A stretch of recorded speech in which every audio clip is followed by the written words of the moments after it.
All right, this ought to be fun. So we got a standard issue landscaper backpack blower here. It's about 2 years old. The complaint is that the recoil was broken. Anyway, after the here, let me plop this out, show you what we got. So this comes from steel, pre-packed like this, which is super handy.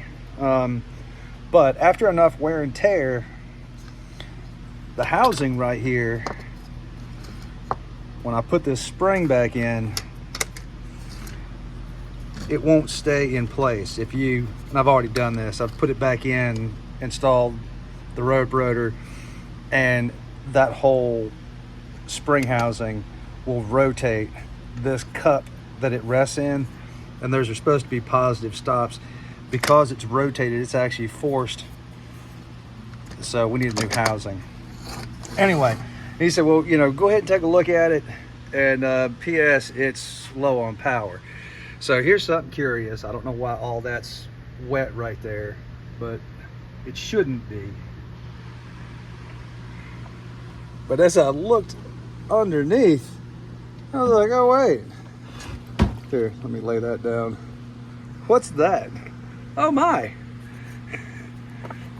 Let's see if we can move this.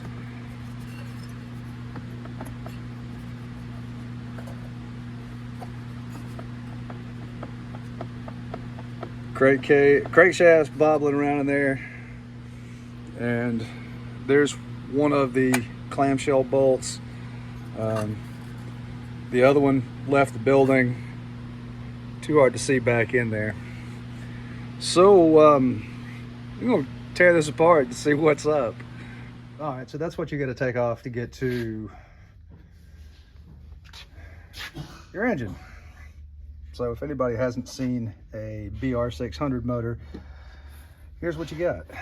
You've got your flywheel, seal, ball bearing, crank, ball bearing.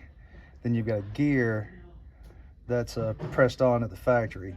I'm not able to remove that, so when these bearings go bad, then you can either buy a crankshaft for like 175 bucks, or for 300 bucks they'll sell you a whole fully assembled engine. They call it a short block though. But a look inside, and doesn't appear anything's hurting.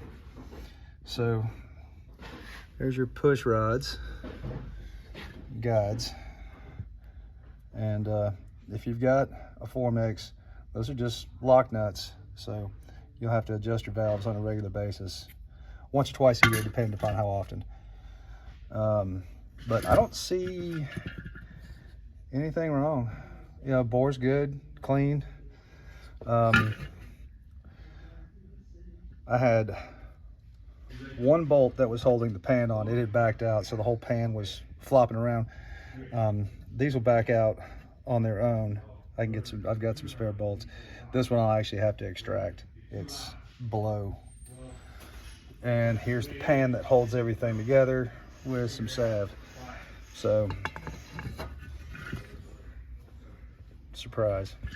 Anyway, so what thought was going to be ultimate carnage is kind of a letdown. We're going to reseal this and put everything back together again. All right, that's all back together. I went ahead and set the valve lash, and I'm going to take this Boxo blower and bolt it up to this little engine. Well, I didn't get to film the tail end of the BR600 repair, but that dude must have had a horseshoe up his ass. I've never seen the clamshell of that BR600 come loose like that and not have everything just tore all to hell. Cam gear, should have chewed up. That nylon cam, there's so many things that should have. But anyway, had a fresh set of seals and got everything buttoned up, put it back together, and it was late at the end of the day. I didn't do a video of it running, but anyway, it runs like a champ. Customer's super happy. So anyway, there's one for the books on the BR600. If you got one better than that, match me.